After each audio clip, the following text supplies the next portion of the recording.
¿Qué tal? Muy buenas tardes a todos. Vamos a comenzar con este segundo bloque de conferencias ya por la tarde. Tenemos nuestra tercera conferencia científica titulada Ventajas de la naturaleza ajustable de materiales a base de carbón mesoporoso para tratamiento de agua. Esta conferencia será impartida por el doctor Eri Vandala González. Él es profesor de la del Instituto del Desierto en Nevada, Estados Unidos. Entonces, a todos los participantes, muchas gracias por continuar esta transmisión con nosotros. Voy a ceder el uso de la voz a la doctora Gabriela Moller Chávez. Ella es profesora de la Universidad Politécnica del Estado de Morelos, para que lea la semblanza del doctor Eric Vandala González. Doctora Gabriela Moller, le cedo el uso de la voz. Pues primero quiero agradecer al doctor Vandala su disposición por darnos esta interesante plática y pues me voy a permitir presentar su semblanza. El doctor Eric Vandala, además de ser un gran amigo y compañero, pues él es en este momento profesor asistente de investigación de tecnologías avanzadas del agua en el Instituto de Investigaciones del Desierto, que está en Las Vegas, Nevada. El doctor Vandala tiene un doctorado en ingeniería, una maestría en química orgánica y una licenciatura en ingeniería química.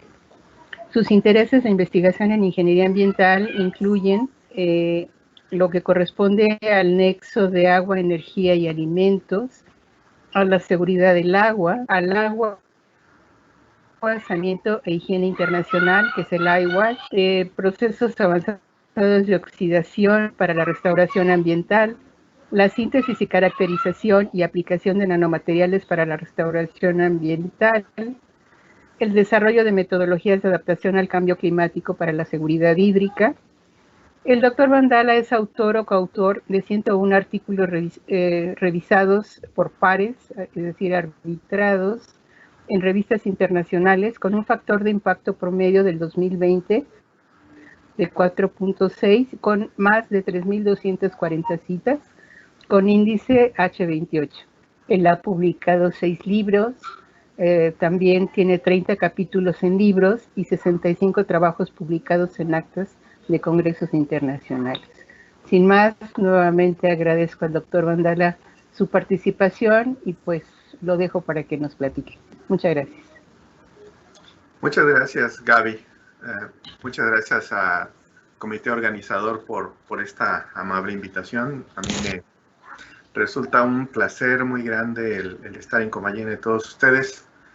Y agradezco también a la invitación de los organizadores de este evento por la amable invitación. La idea de esta plática es contarles algunos de los logros que hemos tenido últimamente en el trabajo con estos materiales basados en carbón, cuya más interesante característica es la capacidad que tienen de poder ser modificados en su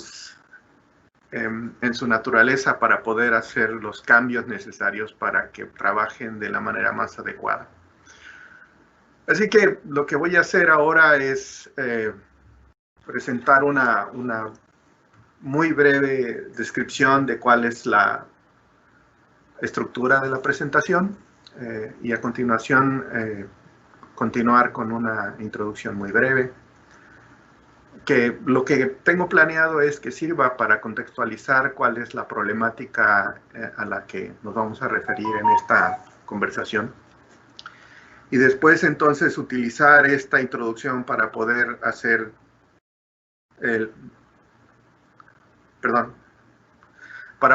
entonces la presentación de los resultados que quiero mostrarles. La presentación la van a colocar en línea en un momento, así que aquí debe venir. Yo espero que todos ustedes la vean. Esta es la primera diapositiva, así que si por favor me dan la que sigue. Esta es, como les decía, la estructura de la presentación. Voy a ir primero por una introducción muy breve. Después voy a hablar sobre estos materiales mesoporosos de carbón, cómo es que se lleva a cabo su preparación y su caracterización. A continuación voy a hablar sobre las aplicaciones que hemos desarrollado para el tratamiento de agua. Y por último, con su ayuda, voy a realizar algunas conclusiones con respecto a ello. Y después abriremos el foro para llevar a cabo las preguntas. La siguiente, por favor. Yo creo que es razonable pensar que todos nosotros aquí estamos enterados de que no obstante que desde la primaria nos decían que nuestro planeta está cubierto 3/4 partes de su superficie por agua, la verdad es que el agua es un recurso limitado, o el agua que podemos emplear para uso y consumo humano. Esta gráfica de aquí muestra esta problemática relacionada con la cantidad del agua, porque solamente aproximadamente 2.5% del total del agua en el planeta es agua útil para poder ser utilizada por las personas. Y de ahí hay una verdaderamente mucho menor cantidad que puede ser empleada y que está disponible y que la podemos utilizar. Se ha estimado más o menos que la cantidad de agua que realmente hay disponible para nuestro uso es alrededor de 1/6 del 1% del total del agua de nuestro planeta, misma que tenemos que compartirla entre todas las personas que vivimos en este planeta. Así que la cantidad de agua disponible per cápita realmente es mucho menor de lo que podría uno imaginar a partir de la primera idea de que el planeta está cubierto 3/4 partes por agua. Pero ese no es el único problema. ¿Me permiten la siguiente diapositiva, por favor? A esto tenemos que sumarle la problemática de la contaminación, es decir, no la cantidad, sino la calidad del agua. Que como resultado de las actividades humanas, pues lo que tenemos aquí es que el agua que hay disponible ha tenido consistentemente un aumento en la concentración, por ejemplo, de un montón de productos de uso diario, como son los productos de uso y cuidado personal, shampoos, pasta de dientes, cosas así, o los fármacos, que todos de alguna manera empleamos y que, como saben ustedes muy bien, solo una pequeña porción de estos son realmente utilizados para el fin que se necesita, y el resto pasan a través de nuestro organismo prácticamente sin ningún cambio y son desechados a través de la orina o las heces hacia el agua residual, que eventualmente los procesos de tratamiento convencional de agua residual son incapaces de remover algunos de estos fármacos que son descargados hacia las fuentes de agua superficial, que son las que usualmente nosotros usamos para fuentes de abastecimiento en el caso de agua para consumo humano. La siguiente, por favor. Adicionalmente a estos problemas de los contaminantes que son, digamos, descargados hacia el ambiente, se ha generado en los últimos años una cada vez más significativa cantidad de otros problemas de calidad del agua que son generados ya no directamente por los contaminantes descargados, sino por otro tipo de compuestos que son generados a partir de procesos que se llevan a cabo dentro de los sistemas acuáticos, como es el caso de los crecimientos algales descontrolados. Como ustedes saben, el incremento de la concentración de nutrientes en embalses o incluso en agua de los océanos ha generado una cantidad mayor de estos crecimientos algales, que son los que muestran en esta diapositiva, y que en algunos casos los organismos que participan dentro de estos crecimientos algales, las algas, son capaces de producir toxinas que tienen una significancia muy grande desde el punto de vista ambiental, porque pueden generar entonces también repercusiones muy complicadas para la salud y por supuesto para la salud de los ecosistemas. La siguiente, por favor. Así que cuando hablamos de todo esto, creo que es evidente la necesidad que tenemos de poder generar entonces metodologías o tecnologías que nos sirvan para poder eliminar estos contaminantes del agua y asegurar que la calidad del agua que tenemos para consumo humano es la adecuada y la cantidad de agua que existe para nuestro uso y consumo también es la correcta, que es el concepto de la seguridad hídrica. Por supuesto, cuando hablamos de todo esto hay montones de tecnologías diferentes. Yo quisiera enfocarme solamente a los compuestos basados en carbón, de los cuales los más conocidos son estos dos que están en esta diapositiva, los nanotubos de carbón y el grafeno. Estos han sido utilizados, digamos, en muchos artículos de investigación recientemente con, digamos, eficiencias reportadas muy interesantes en cuanto a la eliminación de contaminantes en el agua. Sin embargo, la siguiente, por favor, tienen algunas, digamos, problemáticas que merecen la pena considerar.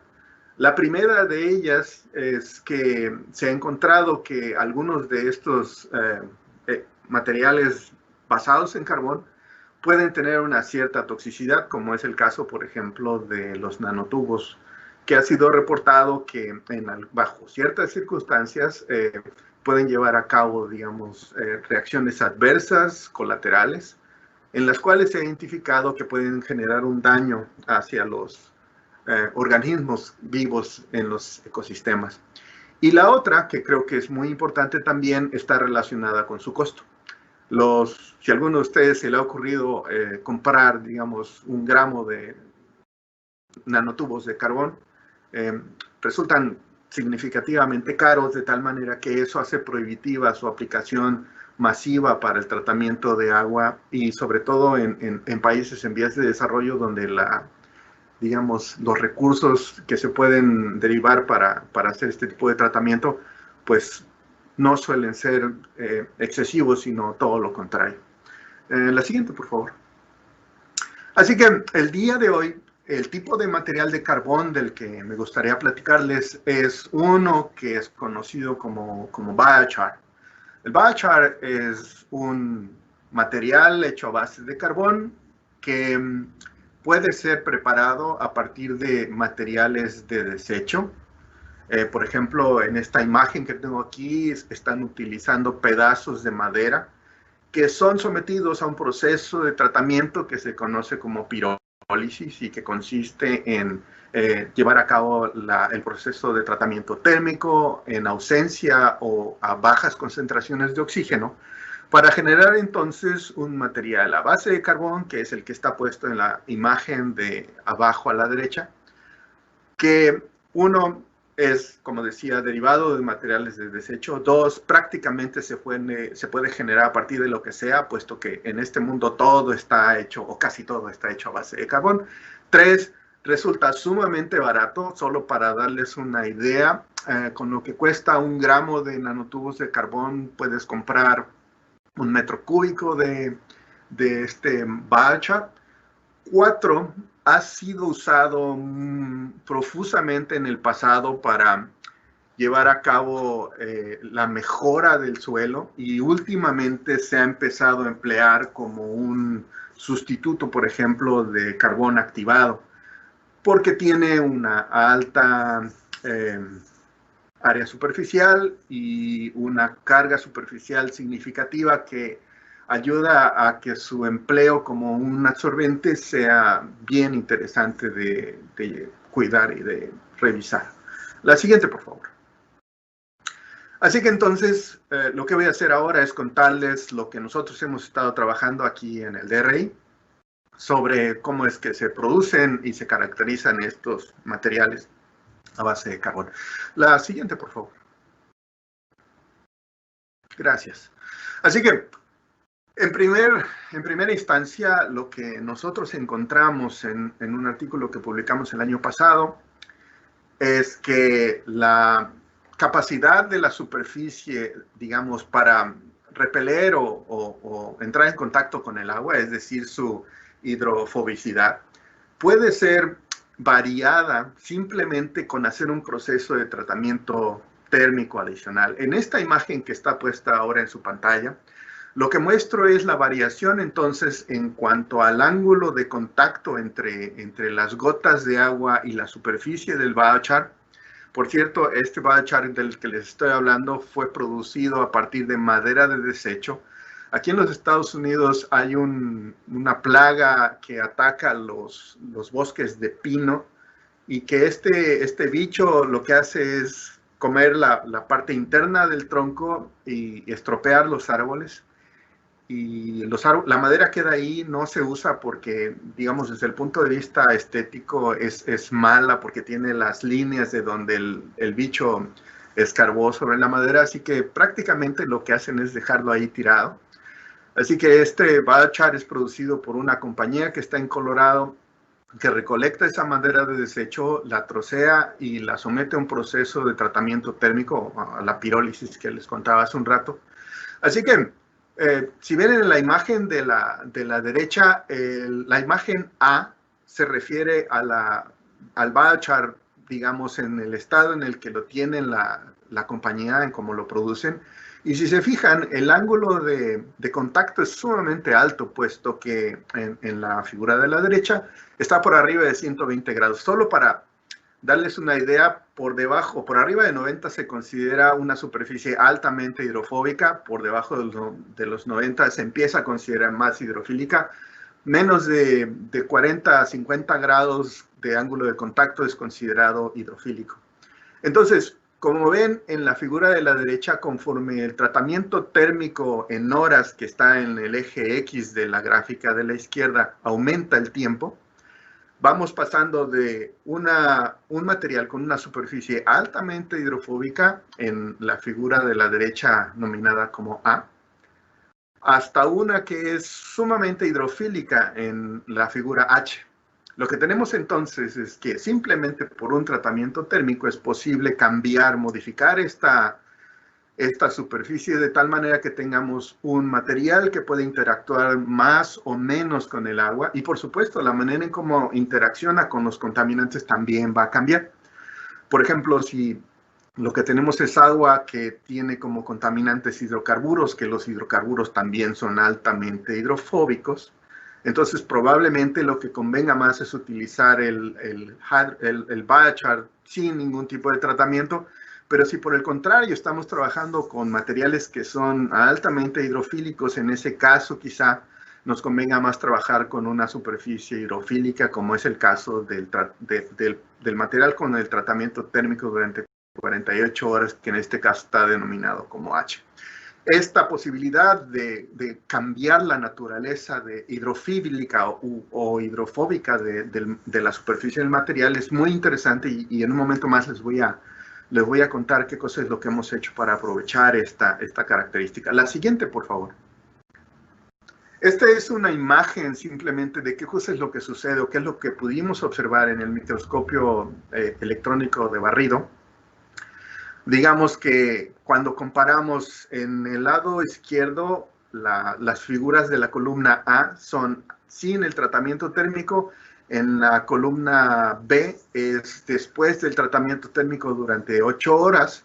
Y lo que encontramos, entre otras cosas, en las características morfológicas del material es que se notan en la figura de medio cómo la pared de los poros adelgaza conforme se lleva a cabo el tratamiento térmico.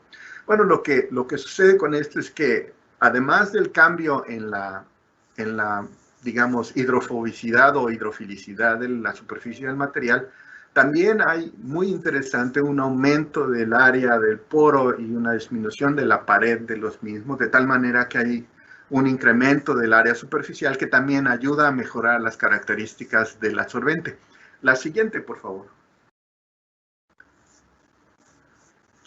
Gracias. Lo que hicimos entonces a continuación fue comparar cómo es que variaba, digamos, el tipo de grupos funcionales que se encontraban en la superficie. En esta figura lo que muestro son los espectros de FTIR del material antes y después del tratamiento. Y si notan, después del tratamiento, que es el que está con las líneas en rojo, hay un cambio significativo, sobre todo en el número o en la cantidad de grupos funcionales con oxígeno que hay en la superficie, lo que entonces explica cuál es el motivo del cambio en la hidrofobicidad, hidrofilicidad, pero también la mayor capacidad que tiene este material para poder absorber contaminantes. La siguiente, por favor. Además de utilizar en este caso el material tal cual, también utilizamos este biochar para inmovilizar nanopartículas de hierro cerovalente. La idea era que pudiéramos entonces prevenir la característica del hierro cerovalente a aglomerar cuando lo tienes en suspensión mediante la inmovilización en una matriz sólida, que permitiera adicionalmente la interacción del hierro cerovalente con los contaminantes en el agua.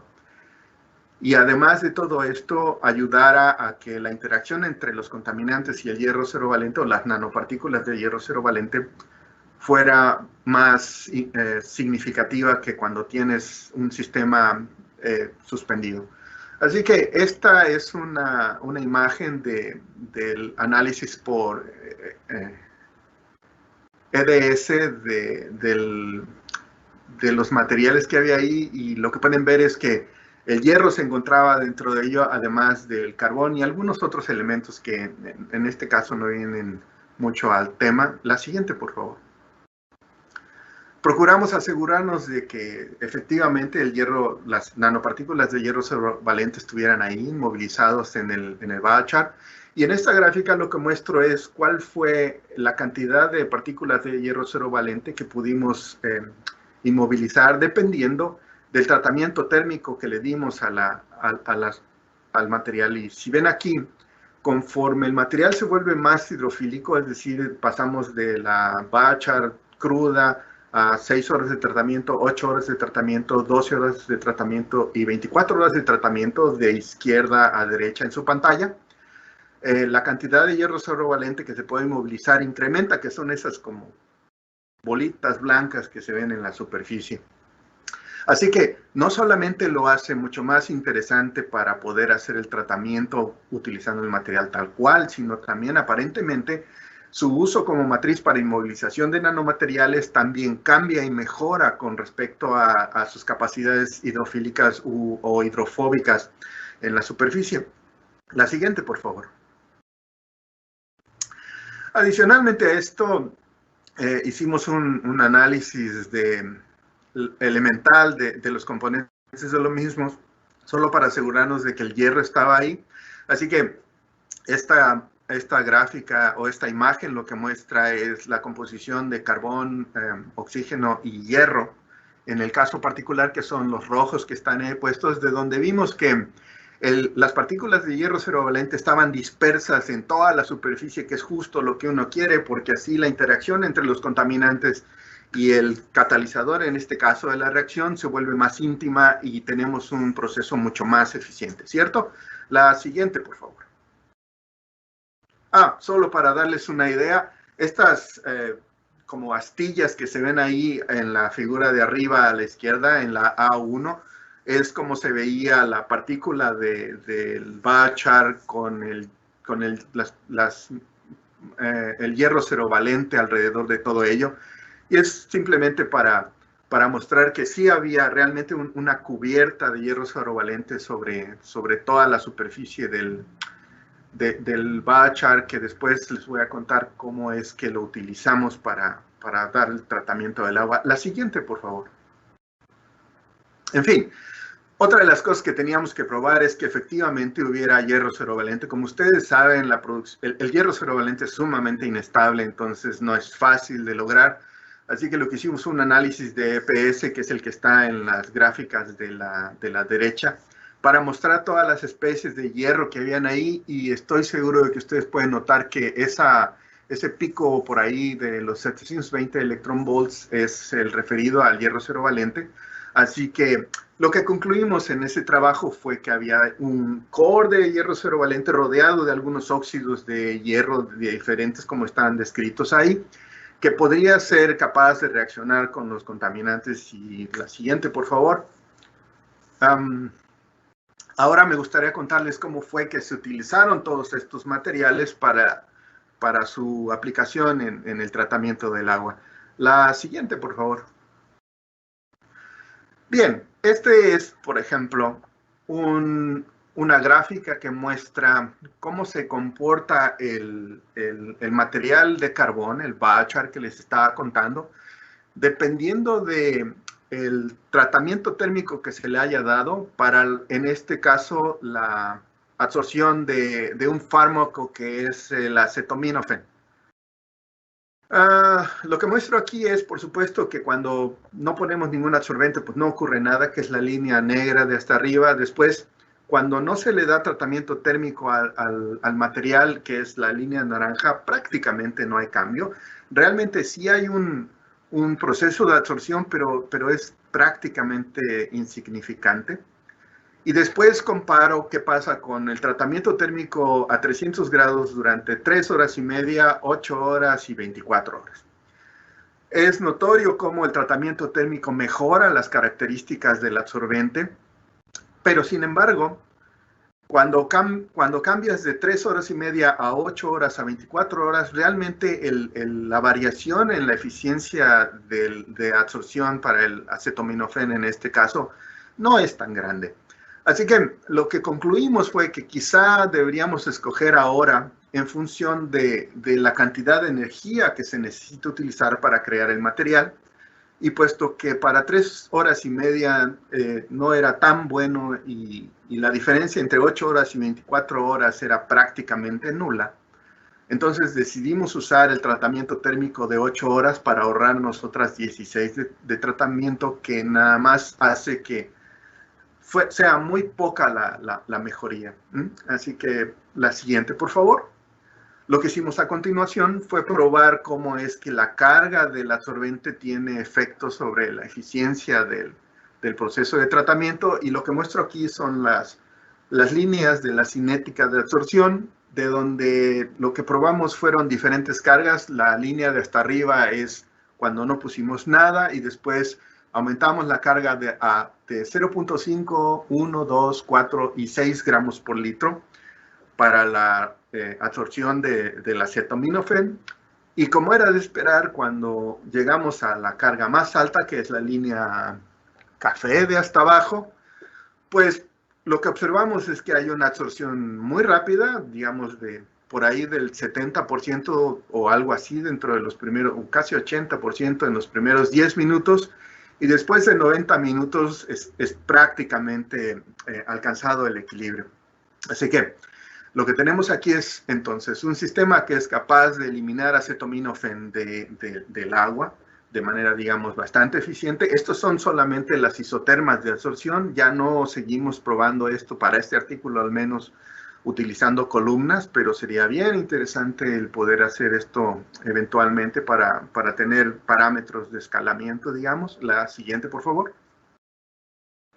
Y bueno, a continuación también lo que probamos fue calcular las cantidades máximas de absorción que está puesto en el eje de la izquierda, comparado contra la eliminación de acetaminofén, digamos, porcentualmente. Y lo que encontramos, por supuesto, en función de la carga del material de carbón que está en el eje X, es que conforme vamos aumentando la carga, la cantidad de absorbente aumenta y la cantidad absorbida disminuye.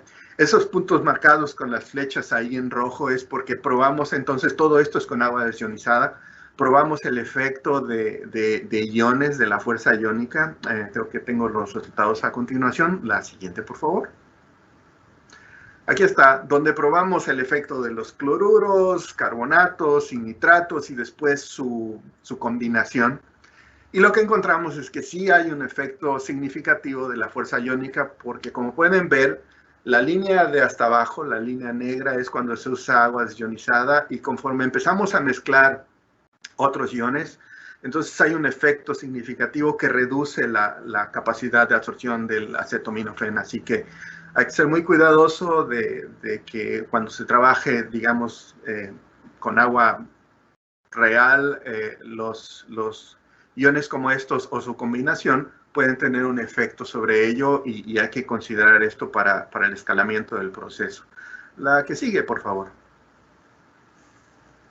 Bien, el otro ejemplo que quise contarles hoy es el del hierro cero valente soportado sobre el material de carbón. Entonces, como ustedes saben, el hierro cero valente puede actuar como un oxidante o como un reductor. En este caso, probamos su capacidad como oxidante. Y lo que hicimos fue probar la producción de radicales hidroxilo como las especies oxidantes. Y como ven aquí, de arriba abajo en la figura de la derecha probamos diferentes tipos de materiales de soporte para el hierro cero valente y encontramos que nuevamente el material de carbón tratado térmicamente 24 horas y luego inmovilizado ahí, el hierro cero valente fue el que tuvo la mayor cantidad de producción de radicales hidroxilo comparados con los otros que están, ese grupo de la figura de la derecha arriba. Así que sí hay un efecto importante o significativo, si ustedes quieren verlo así, de esta hidrofilicidad de la que les platicaba en un principio. La siguiente, por favor. Y bueno, también hicimos la prueba, digamos, calculamos las cinéticas de generación de los radicales hidroxilo y como se ve de aquí, en la tabla que está en la parte de abajo, las velocidades de reacción del material con 24 horas de tratamiento fue la más alta. Lo que quiere decir entonces es que no solamente se aprecia de esa manera en la gráfica anterior, sino que efectivamente este material con la mayor hidrofilicidad tiene la característica de poder no solo inmovilizar la mayor cantidad de hierro cero valente, sino también llevar a cabo un proceso mucho más rápido, quizá relacionado con lo mismo, de la producción de estas especies oxidantes. La que sigue, por favor.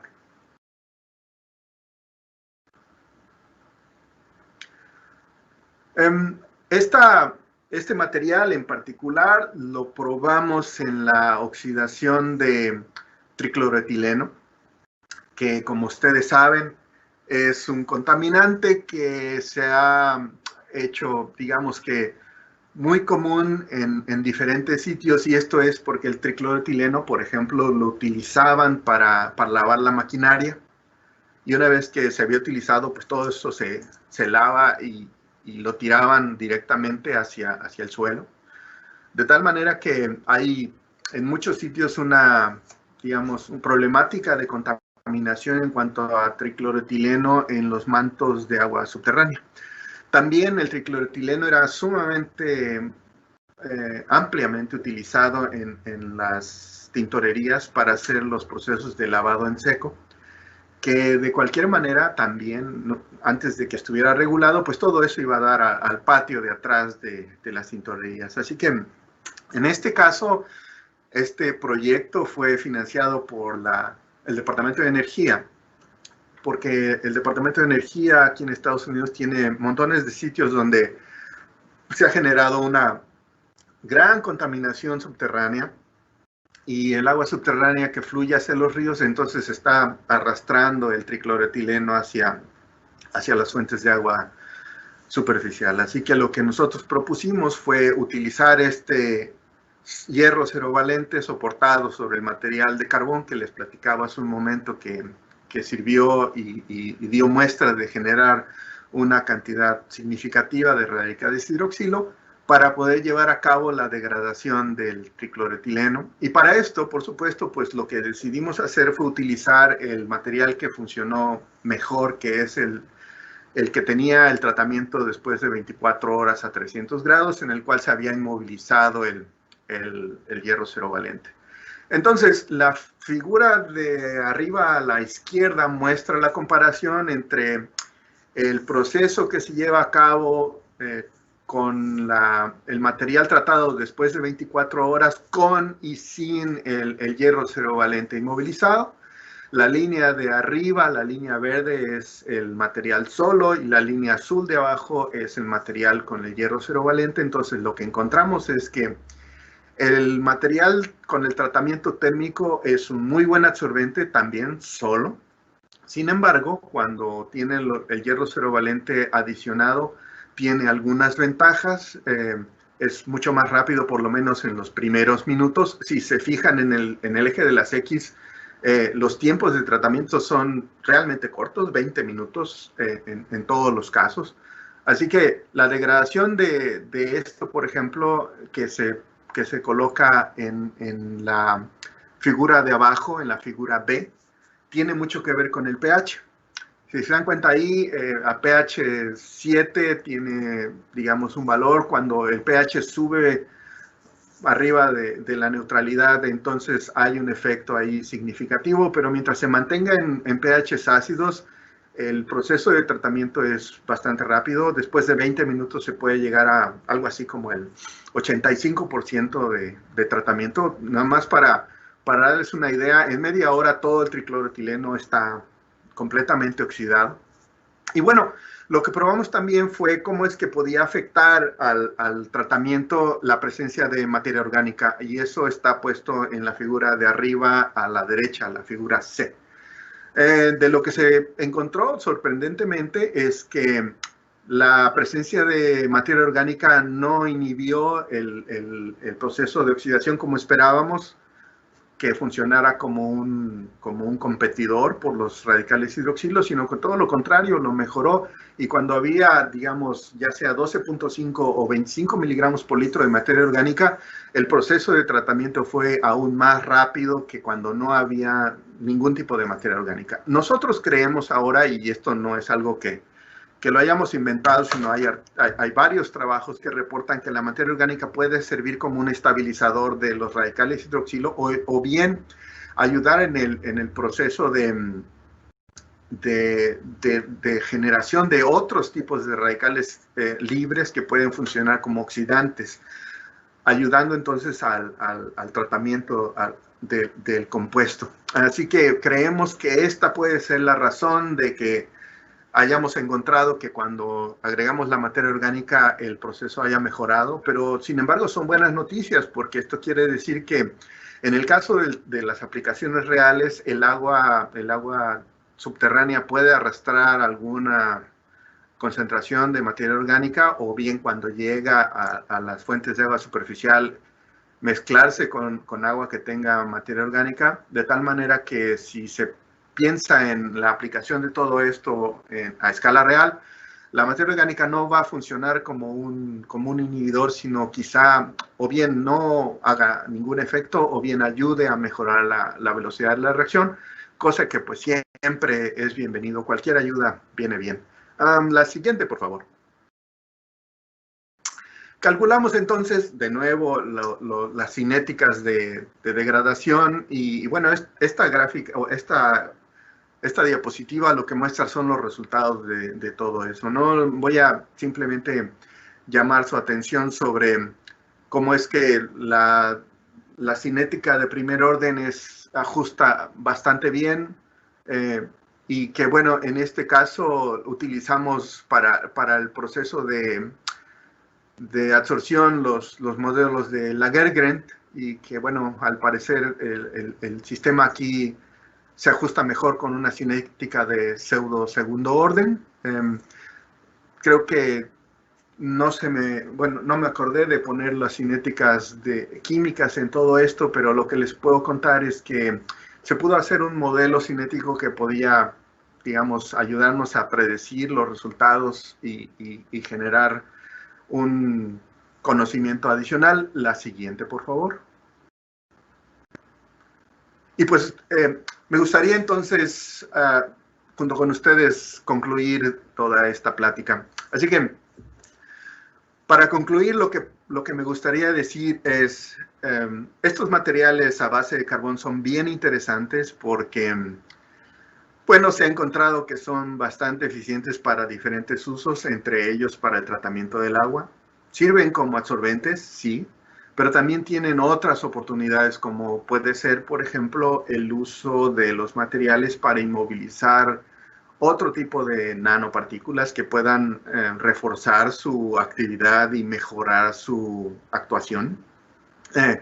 Como les mostré hace un momento, hay, digamos, que manera de poder manipular su naturaleza para hacer que mejoren en términos de cuál es el tipo de contaminante al que estamos intentando utilizar para su remoción. los procesos de modificación en muchos de los casos realmente son simples.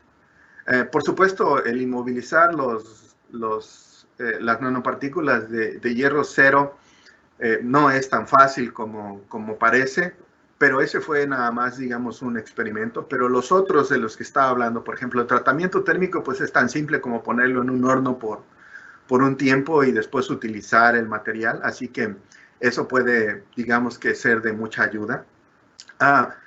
Son materiales muy baratos porque son hechos a partir de material que se considera desecho, así que ya saben, lo que para un hombre es basura, para otro hombre es un tesoro.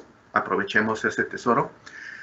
Y digamos que entre otras muchas muy interesantes aplicaciones que puede haber para todo esto es lo que platicaba hace un rato de su uso para la mejora de suelos. Verán, hemos estado trabajando recientemente en diseñar un material a base de carbón como este que les conté, pero ahora que sea adicionalmente efectivo para la eliminación de nutrientes, nitrógeno y fósforo.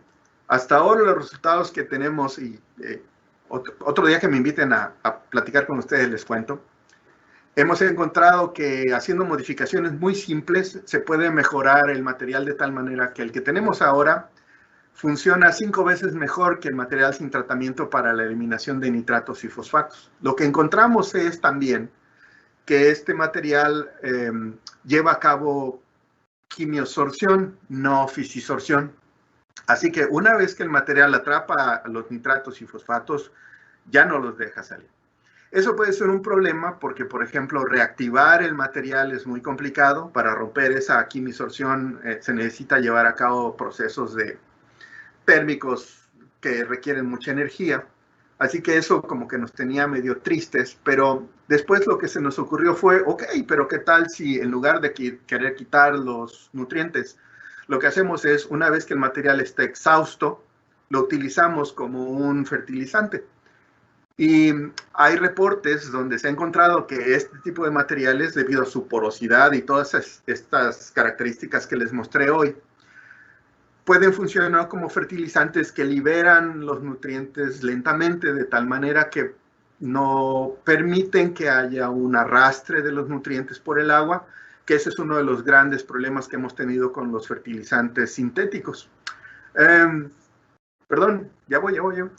Así que a mí me parece que es un material muy interesante que merece la pena observarlo y seguir midiendo sus capacidades para llevar a cabo estos procesos de tratamiento. La siguiente, por favor.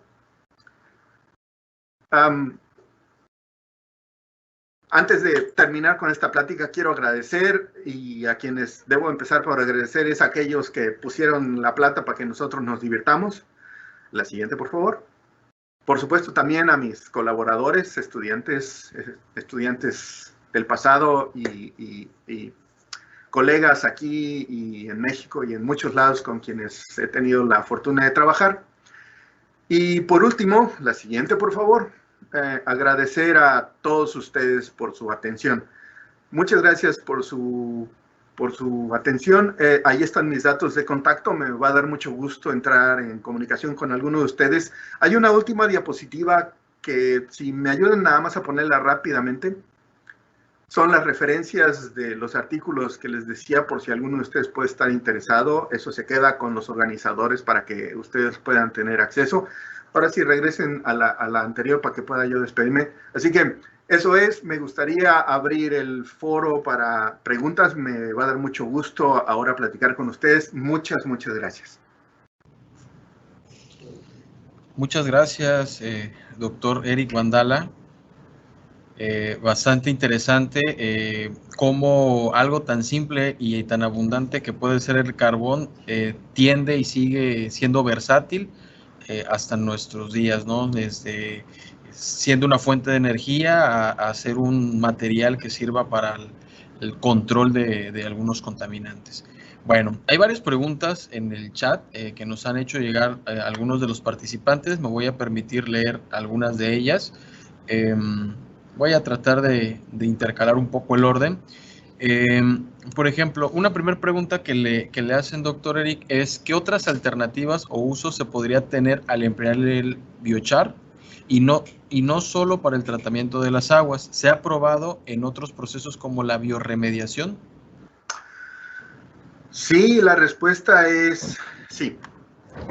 Yo les vine a contar del tratamiento de agua porque eso es a lo que me dedico, pero por supuesto que, por darles algunos ejemplos, la biorremediación puede ser uno, son muy buenos absorbentes, pero también, por ejemplo, hay algunos grupos de investigación que están trabajando en utilizar esto como un atrapador de carbón, que a mí se me hace bien interesante, puesto que, como ustedes saben, ahora el tratar de encontrar la manera de, digamos, dar marcha atrás con la emisión de gases de efecto invernadero se ha vuelto un tema, digamos, de mucha preponderancia.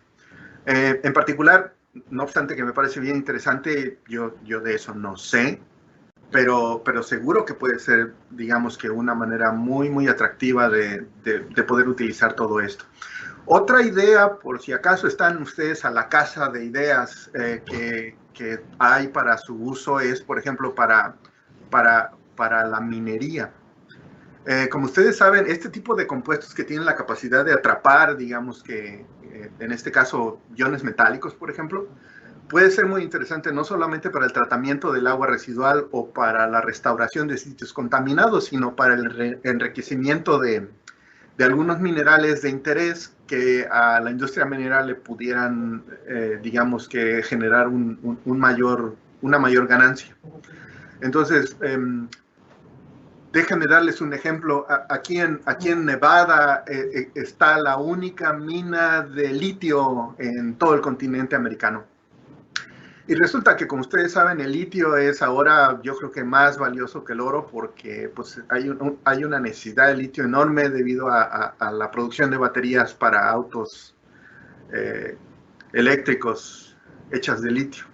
Entonces, lo que se me ocurre pensar es, ¿y qué pasa si pudieras entonces utilizar un material como estos para atrapar el litio y después que lo suelte de tal manera que lo puedas enriquecer a través de ello? Y eso es un negocio redondo que lo vas a vender en donde quieras. Así que sí hay muchas otras aplicaciones, no necesariamente relacionadas con temas ambientales, pero que pueden ser muy interesantes y que esta capacidad, como les decía, de cambiar las características de la superficie pueden ser muy, muy interesantes en términos de generar un proceso, digamos, a medida a lo que necesita el cliente. Muchas gracias por la pregunta. Muy bien, gracias, doctor Eric. Bueno, me voy a permitir leer otra pregunta. Nos hacen llegar el siguiente cuestionamiento. ¿Cuáles son las características morfológicas que pueden diferenciar a los biochars de los carbones activados? Esa es una muy buena pregunta. Y verás, para responder a ello, me voy a referir entonces ahora a la funcionalidad de la superficie. El carbón activado es, después de que es producido como carbón, el proceso de activación consiste en su tratamiento ya sea térmico o utilizando reactivos químicos para hacer que aumente el área superficial. De ahí que puedes encontrar carbón activado con un área superficial enorme, ¿no? Miles de metros cuadrados por gramo. La diferencia con el biochar o con el hydrochar, cualquiera de estos dos, es que a diferencia del carbón activado, su área superficial específica es menor, pero a lo que se le conoce como la frecuencia de grupos funcionales, es decir, la cantidad de grupos funcionales por superficie en los hydrochar o los biochar es mucho mayor. Ahora, nosotros estamos ahora precisamente trabajando en un artículo que espero que nos quieran publicar, donde hicimos un análisis multiparamétrico para poder correlacionar entonces la eficiencia en el proceso de absorción de diferentes tipos de biochars contra área superficial, tamaño de poro, área porosa, potencial Z y los grupos funcionales en la superficie. Lo que les puedo adelantar de nuevo, si me invitan otro día, les cuento ya con detalle, es que en realidad el tamaño de poro y el área superficial tienen mucho menos que ver que el tipo y frecuencia de grupos funcionales en la superficie. Así que En mi opinión, y esto, bueno, habrá que ver si estoy en lo correcto o no, la diferencia, la principal diferencia entre los carbones activados y el biochar es que el carbón activado tiene mucha superficie, pero muy pocos ganchos donde se pueda pegar el contaminante, comparado con el biochar con menos superficie, pero una mayor cantidad de ganchos. Un estudiante mío que estaba intentando entender todo esto decía, es como si tuvieras una pared de velcro y quisieras tirarle cosas con velcro y entonces se fueran quedando pegadas en la pared. Puestas así las cosas, el carbón activado tiene una pared muy grande, pero con poco velcro. El biochar tiene una pared menos grande, pero hay un montón de velcro ahí, de tal manera que es capaz de poderse quedar con muchas más de estas bolas que son los contaminantes. Yo creo que merece la pena, y ya para terminar de responder la pregunta, siempre nosotros nos comparamos contra carbón activado porque esa es la competencia. Si podemos hacer una cosa o generar una cosa que sea tan buena como el carbón activado o mejor, pero más barato, en términos económicos, esa es la definición de un buen negocio, ¿cierto? Muchas gracias. Muchas gracias, doctor. Sí, ciertamente es importante, bueno, generar un material que en costos sea económico y sobre todo que al final de cuentas sea funcional en gran medida. De acuerdo. Muy bien. Bueno, voy a permitirme una última pregunta. Nos hacen llegar lo siguiente. ¿El biochar puede ser reutilizable? ¿Cuánto tiempo tiene de durabilidad o de ciclo de vida? Y si se ha realizado alguna comparación entre el carbón activado y el biochar en cuestión de efectividad, pros y contras para utilizarse. Gracias, muy buena pregunta. Voy a intentar ir respondiendo por partes. ¿Se puede reutilizar? Sí. En realidad, esa es, digamos que por definición, una de las características que todos buscamos en un buen absorbedor, ¿cierto? Que lo puedas reactivar. Hemos intentado hacer eso en algunas ocasiones, es posible llevar a cabo ello, y lo que hemos encontrado es, por ejemplo, que para el caso de la absorción de acetaminofén, ¿se acuerdan que les platicaba de esto? Lo que hicimos fue reactivarlo con peróxido monosulfato como uno de los oxidantes que sabemos es capaz de destruir el acetaminofén, y pudimos reutilizar la misma carga de biochar 7 veces sin que perdiera sus características, y después nos aburrimos y lo dejamos por la paz. Entonces, sí se puede. Hay que buscar cómo es que se puede hacer ello, pues sí, es parte del trabajo que a todos nos encanta hacer, ¿cierto? Ir al laboratorio y hacer pruebas. La siguiente pregunta era, ¿cuál?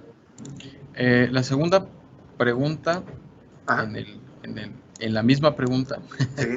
Era, a ver, permítame, ya no la encuentro.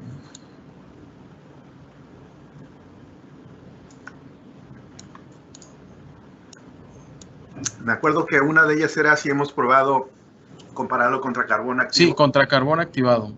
Y la respuesta es sí, como les decía hace un ratito, pues el carbón activado es, vamos a ponerlo así, nuestra competencia. Así que si queremos hacer cualquier tipo de análisis, pues tiene que ir siempre comparado contra carbón activado, porque ese es el mejor conocido, porque ese es el que se ha costeado, porque ese es el que hemos trabajado por años. Así que es comparable en muchos de los casos, sí, y en la mayoría de ellos es mejor. Mejor en términos de su efectividad para eliminar los contaminantes, pero también mejor en términos económicos, porque el carbón activado es sumamente caro y estamos hablando de órdenes de magnitud más caro que el biochar. Y por último, digamos, en esta comparación, no solamente es en términos de lo que cuesta, sino también que el biochar tiene una huella ambiental mucho menor, puesto que lo que utiliza son compuestos, materiales basura. La cáscara del arroz, las cáscaras de las nueces, madera, bagazo de caña. Es más, hay quienes producen biochar utilizando lodos residuales. Es decir, puedes utilizar cualquier porquería y convertirlo en biochar, que eso hace que le des un uso adicional a algo que ya la gente ha dejado por supuesto de que no sirve. Así que sí, es digamos que comparable. Y bueno, no me crean, pues podemos probar y comprobar que es cierto lo que les vine a contar hoy. Hasta ahora por lo menos así ha resultado, pero no hay manera de poderlo generalizar, sino necesitamos probar todas las veces, ¿cierto? Claro, la experimentación es lo que al final de cuentas va a permitir demostrar la efectividad de estos materiales. Nos hacen otra pregunta, doctor Eric. Esta va encaminada más hacia la parte de los resultados que nos mostraban. Nos preguntan que si la disminución del tricloretileno se da por un mecanismo de absorción o por una degradación. Nosotros pensamos que es una combinación de los dos. Estoy seguro de que todos estamos de acuerdo en que en un proceso de degradación, cualquiera que este sea, el paso limitante de la reacción es el proceso de transferencia de masa, ¿cierto? Entonces, pensado el hierro cero como un catalizador de una reacción de oxidación, que era lo que les contaba yo hace un rato, puede ser muy bueno, pero si los sustratos no se acercan a las partículas de hierro cero valente, entonces el catalizador no sirve. Lo que necesitamos entonces es que sea un catalizador que no solamente funcione muy bien como catalizador, sino también funcione como un muy buen absorbente para mejorar el proceso de transferencia de masa y asegurar que los contaminantes se van a acercar a la superficie del catalizador y entonces el catalizador va a hacer lo que tiene que hacer. Así que, como les mostré ahí, el absorbente como absorbente es muy bueno. Y cuando le agregas el catalizador, entonces la curva todavía disminuye por arriba o por debajo, en este caso, de las características del absorbente. A mí me parece que esa es la principal ventaja de inmovilizar, en este caso, nanopartículas de lo que sea sobre un muy buen absorbente, porque lo que vas a hacer es mejorar el proceso de transferencia de masa y acelerar la reacción. Ahora, por supuesto, esto fue lo que encontramos para el tricloretileno, que es, digamos, que un contaminante modelo de todos estos disolventes clorados. Pero habría que probar entonces qué es lo que pasa con moléculas diferentes que tengan una característica o una estructura química distinta, donde los procesos de absorción quizá no sean tan efectivos y quizá eso disminuya la capacidad del catalizador para actuar, y que quizá para ese caso en particular tendríamos que generar un material diferente que pueda aumentar su característica en cuanto a la manera en que se aproxima a las moléculas del contaminante para mejorar todo eso. Entonces, la idea, y creo que quisiera yo que todos se quedaran con esta idea al final de nuestra conversación, es que podemos generar una cosa que sea muy, muy buena para un contaminante en particular, y que si necesitamos o tenemos otro contaminante distinto, podamos cambiar este material para que ahora sea muy bueno para el otro material. Es decir, hacerlo como les decía, específico para cada uno de los contaminantes y para dejar contento a todos nuestros clientes. Muy bien. Sí, claro, en este caso va a depender mucho de esas funcionalidades, como mencionaba, en la superficie del carbón para que se pueda llevar los mecanismos. Quedan otras dos preguntas, espero podamos hacerlas y tener el tiempo suficiente. Nos preguntan, en caso de secuestrar contaminantes de baja desorción con el biochar, ¿cómo se retiran del agua o qué tratamiento requiere el biochar para volverse a activar? Voy a tratar de ser breve contestando. Todo eso va a depender de qué clase de material, de contaminante sea. No es lo mismo si tenemos materiales orgánicos o materiales inorgánicos, si tenemos materiales polares o no polares, pero la ventaja que tiene, por lo menos hasta ahora que hemos encontrado con el biochar, es que realmente sí puedes hacer cambios dentro de la estructura de su superficie de tal manera que lo puedes hacer mucho mejor para un tipo u otro de estos contaminantes. Es una pregunta sumamente general, entonces para contestar de manera general tendríamos que estudiar cada caso y diseñar un material a la medida para cada una de estas consideraciones. Ok, muy bien, muchas gracias, doctor Eric. Bueno, voy a permitirme leer la última pregunta. Nos mencionan, sobre todo en cuestiones de materiales o de la variabilidad de materiales, nos dicen qué características físico-químicas consideran más importantes en los materiales de desecho para ser convertidos en biochar.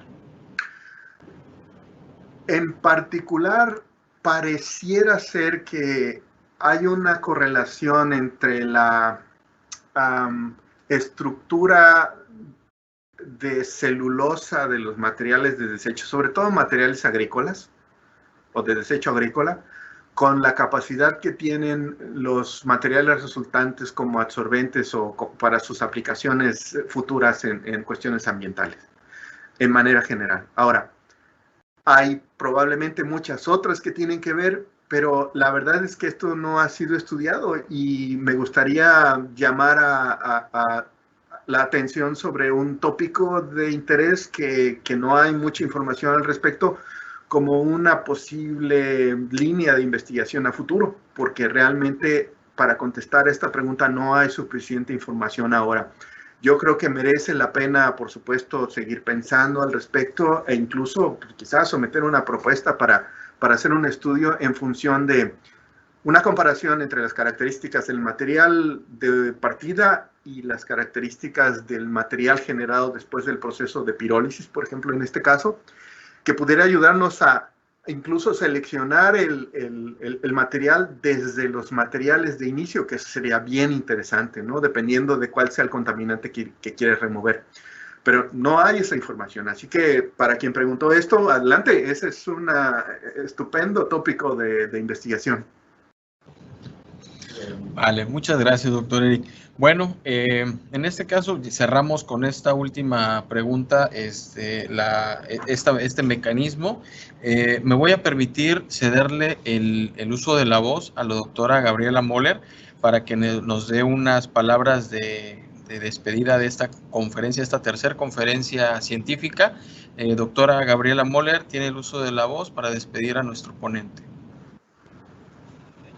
Bien, pues nuevamente reitero mi agradecimiento a Eric, una plática sumamente interesante que deriva, yo creo, para muchas, que ha generado muchas ideas y que puede derivar en líneas de investigación que pues nos beneficien a todos, sobre todo manejando el término y la muy de moda economía circular, ¿no? Ver todo como algo útil y no como un desecho, ¿no? Entonces, la verdad es que nos estamos inundando de desechos y yo creo que esta es una oportunidad muy interesante. Yo tengo varias preguntas, pero yo creo que ya no es el momento de poderlas hacer, pero yo creo que ya después nos pondremos de acuerdo para platicar al respecto, ¿no? Agradezco pues y que me hayan dado la palabra y pues nuevamente muchas gracias, Eric.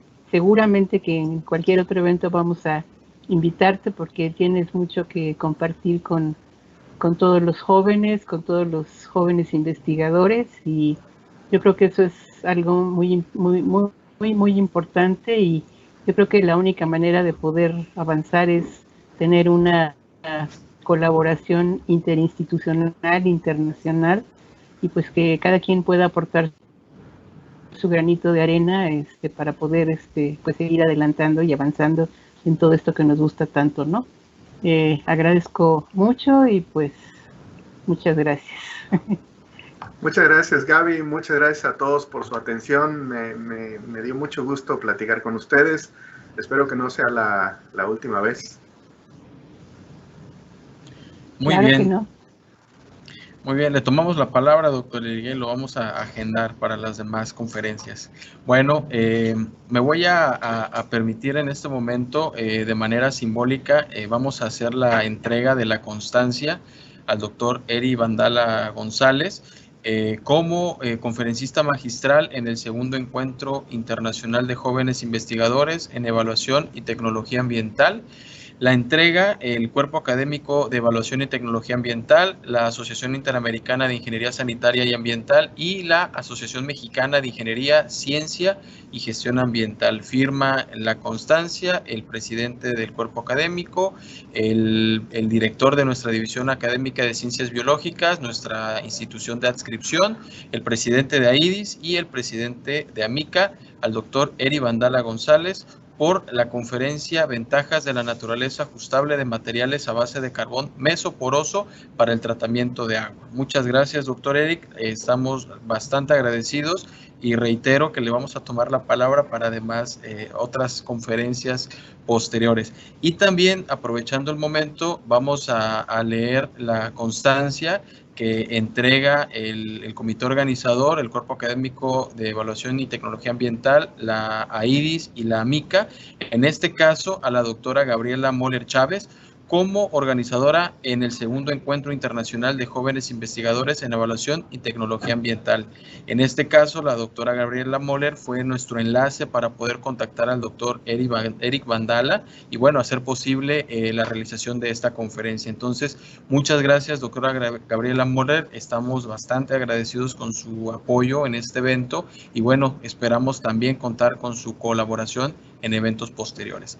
Entonces, sin más por el momento, muchas gracias, doctora.